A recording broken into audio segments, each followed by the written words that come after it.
Hi you guys, welcome to my channel. Today I want to talk to you about the storms in our lives. Who is responsible for the storms in our lives? Is it God? Is it the devil? Is it other people? Or do we bring the storms into our own lives? And the answer for this is very easy. It's all of the above. And I'm gonna try and explain to you how I see it and how the storms get into our lives. Even Jesus himself had storms in his life when he was on earth. And we can read about these storms in Mark 4. One day, when Jesus was finished preaching, he preached about a few things and then he asked his disciples to take him over the sea in their boat. He wanted to go to the other side to go and preach there. And while they were sailing on the sea, a big storm came up. And the storm was huge, and the disciples got scared and they thought that they were going to drown. They didn't know what to do, so they decided to wake Jesus up. And they told him, Master, we are going to drown. We don't know what to do. We are in a big storm. So Jesus woke up and he rebuked the storm. And he told the storm to calm down. So what this tells me is that God didn't send this storm. It was the devil. Because Jesus wouldn't have rebuked something that came from God. If it was God that sent the storm, Jesus would have just woke up and just calmed the storm. Just tell the storm to go down. But he rebuked the storm, and that tells me that it's the devil that sent this storm. The devil tried many times. He sent many storms in Jesus' life. He tried many times to stop Jesus from getting to the cross. And maybe on that day he also thought that maybe he can drown Jesus so that Jesus couldn't get to the cross. But even the storms, even the water, the wind, listens when he speaks. The devil also knows that on the other side of the sea, there was this person that had lots of demons inside of him. He had like 2,000 demons inside of him. And he knew that when Jesus gets to the other side, he will chase that demons out of the person. So he didn't want Jesus to get to the other side. He knew that something will happen. So the devil has sent this storm to try and stop Jesus from getting to the other side. So it's like I said, the devil has tried many times to stop Jesus. And just like that, will he always try and stop us from getting to God. The devil will send all kinds of storms our way to try and stop us from getting to God, to try and get us to get angry with God and to move away from God, to move out of God's grace. Because the devil doesn't want us by God. Just last week we've talked about going to church and Sunday Christians. We must ask ourselves this question.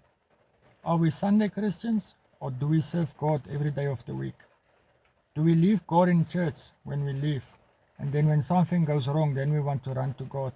Or do we serve God every day of our lives? We can read in Jacobus 4 about how the devil will flee away from us when we have God in our lives. When we have God to protect us, no storm that the devil will send our way will work. Nothing will be able to stand up against you when you have God in your life. And it's the same with Job. If we look at the story of Job, the devil also sent storms to Job's life. Job had nothing to do with the storms in his life. The devil wanted to see if Job will still believe in God when things happen to him. And that's why the devil has sent all these storms to Job's life. And he kept on believing in God. He kept on believing that God will pull him through. And at the end of the day, the storms have stopped. And Job had so much more in his life than what he had before.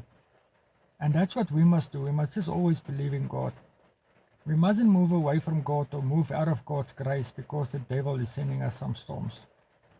If we can believe and stay in God's grace, no storm that the devil will send our way will be able to do anything against us. The problem that we are sitting with is that we don't always know when storms hit us, where the storms are coming from. Sometimes we do know, but other storms is a mystery.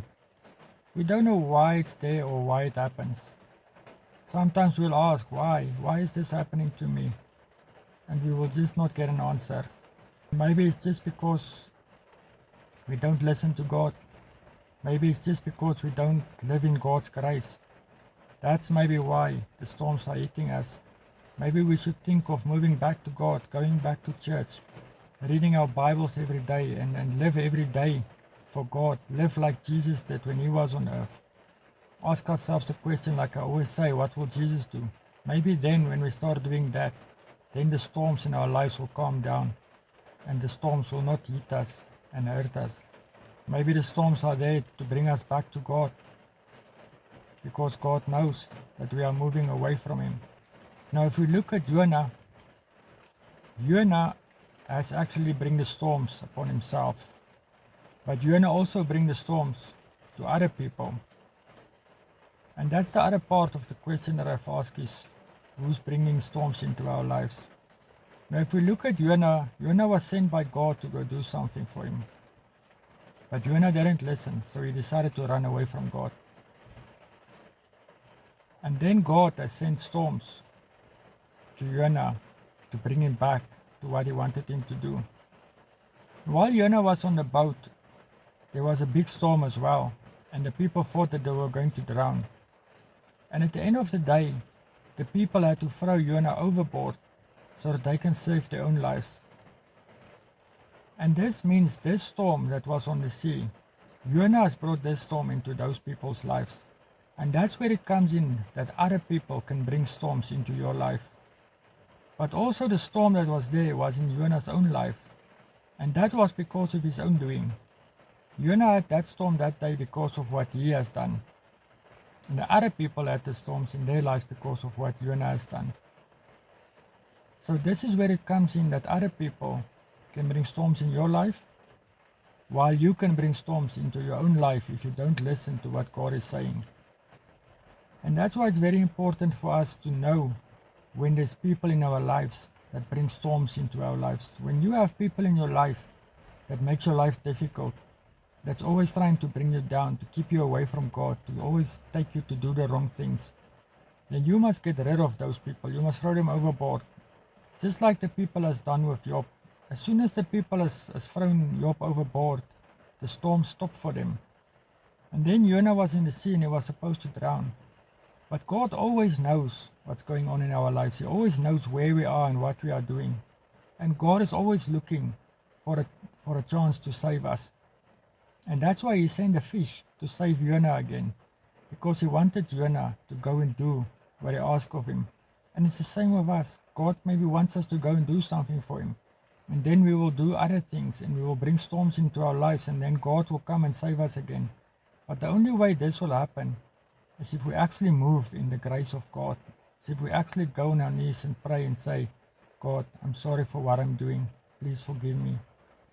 In 1 Corinthians 6 verse 19, the Bible tells us that our bodies is the temple of God and we must look after our bodies. But we don't do that.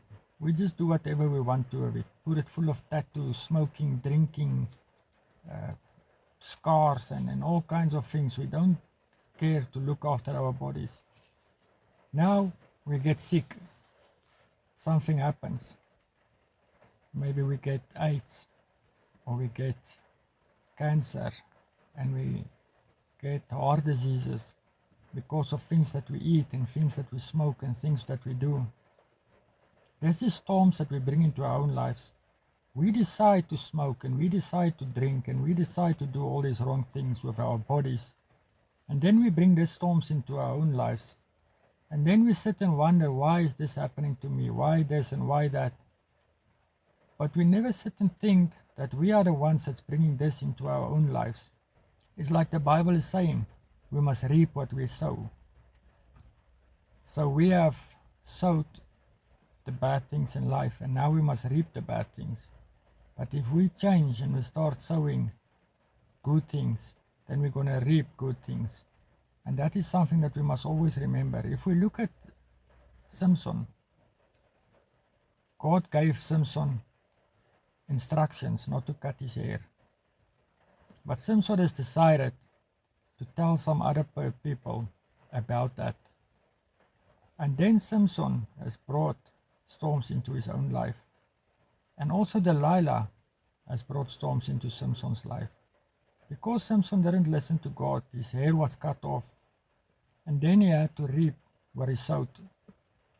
He told him what happened, and then he got blinded.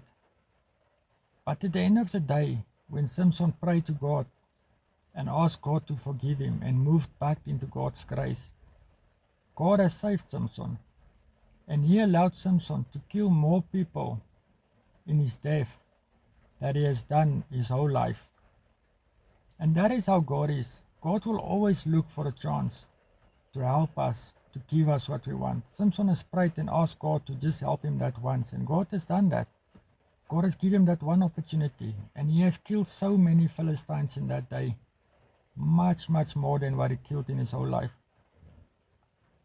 But again, it shows us that we make decisions in our lives, and that decisions is bringing storms into our lives.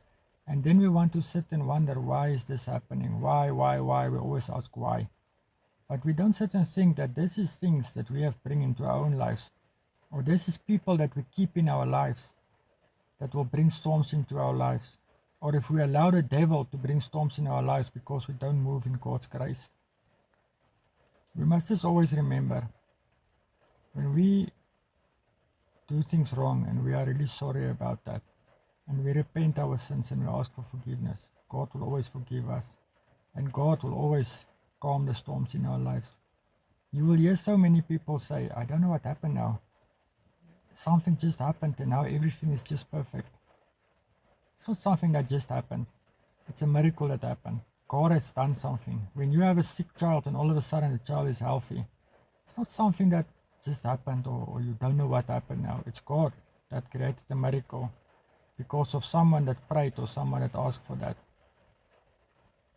When we are sorry for the things we have done, God will calm the storms in our lives. Not Satan, no people, and even not ourselves can create storms that's big enough or strong enough that God cannot stop it. We must always just remember that God can stop any storm.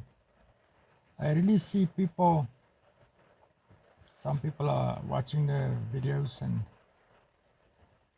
but very little people subscribe or share the videos, and I would really like to reach some more people with this. So I really would like you guys to like and subscribe and share my videos so that more people can see this. And I hope you guys have a wonderful week full of miracles. God bless you. Goodbye.